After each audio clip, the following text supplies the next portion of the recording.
Sa atong balita sa lokalidad, Sikop ang usa ka lalaki nga giingong Tulisan sa Barangay Pahina Central, Cebu City, atubangan mismo sa ato ang istasyon sa Bombo Radyo Cebu, pasado alas 7:30 sa gabie, Hulyo 30, 2026. Matud pa ni alias Tenan ang usa sa mga Barangay Tanod nga miresponde sa nasoy nga insedente nga adunay kaso sa pagpanulis nga na-report gikan sa mga estudyante sa usa sa mga dagkong nga eskwelahan dinhi sa Cebu. Ang report nga nakuha gamit kagahapon, Hulyo 29.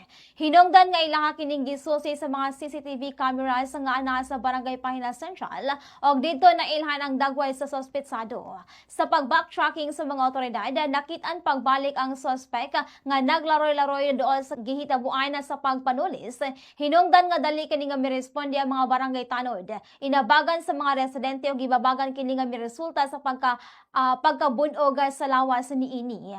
Dali sa mga miresponde ang mga sakop sa kapulisan sa Carbon Police Station. Hinungdan nga nasikop kini og kasamtangan karong ana-ana sa kustodiya sa mga sakop sa otoridad. Ano yun po ma'am, kanang suspect ma'am sa Pahina Central nga CCTV na ito ka estudyante taga city nga nagpa-viewing kay utan ko sila kahapon. Naron dyan po orasak.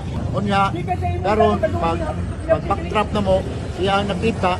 Pagbalik mo sa live view, nakita dyan po na mo siya.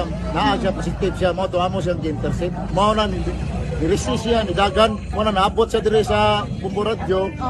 Ikuanan sa taong bayan, di-blackkan mo na nabunog. Ato na siya dito, mag-diskarte na siya o sabay sa mga pasahero. Nyaman, manguha ng cellphone. Ang nahimong pamahayagan ni alias Tenan ang Barangay Tanod sa Barangay Pahina Central.